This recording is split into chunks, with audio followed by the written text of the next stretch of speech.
მაგრამ მაშინდელი ადამიანი ამას ვერ დაიტევდა. ეხლაც კი ვერ იტევენ და მაშინ წარმართულ პირობებში ცხოვრები ებრაელები დაიტევდნენ ამას.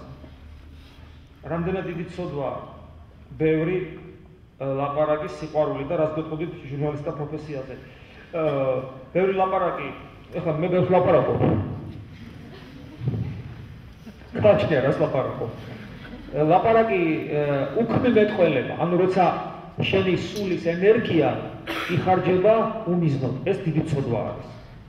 ყოველი უქმე სიტყვისათვის პასუხს აღება. და რაც შეეხება ჟურნალისტის პროფესიაზე, ერთ-ერთი ღვთისმეტყველი ამბობს, რომ ჟურნალისტებში რაც არ მომწონს, ეს არის დილეტანტიზმი ყველა სფეროში. ესე იგი, ყველაფერს სწავლობენ და არაფერი არ იციან. ამიტომ მე ვისურვებდი, რომ ჟურნალისტი, რომელიც რაღაც მიმართულებებით მუშაობს, იმ მიმართულებებში იმ დონეზე მაინც კომპეტენტური იყოს, რომ ტერმინოლოგია არ ეშლებოდეს.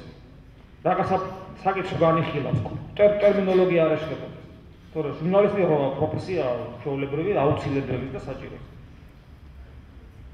და რა თქმა უნდა ვისურვებდი, რომ ჟურნალისტმა ღირსება არ დაკარგოს. ანუ თვითონ არ იყოს, რასაც ჩასახებენ ის არ ამოიწამოს. ღირსება ხონა ქონდეს. ეხლა მე გადავალო, რომ უზნეო რეპორტაჟი გააკეთე და ხალხი დაწამლე. ჩვენ ახსოვს ერთ-ერთი გადაცემა იყო, იმ გადაცემას ბევრი უყურებდა, ადრე მოსწონდათ. იყო იქ კარგი რელიგიური საინტერესო გადაცემები, ის პიროვნება, ვინც ამას აკეთებდა, ცნობილი პიროვნება, მე ახლა არ ვასახელებ.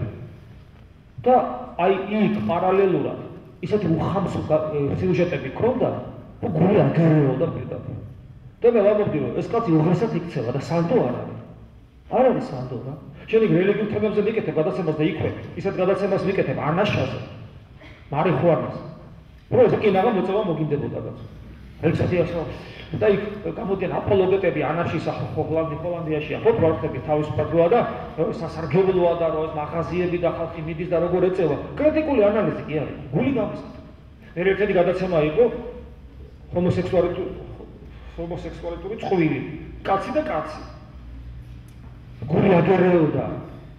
ვაჭკაცი ნაზი ბუნების იყო, ქალწული დიდი ბუნების იყო, კულტმაგარი გული აგერენ ნაზათი და კრიტიკული ანალიზი კი არის.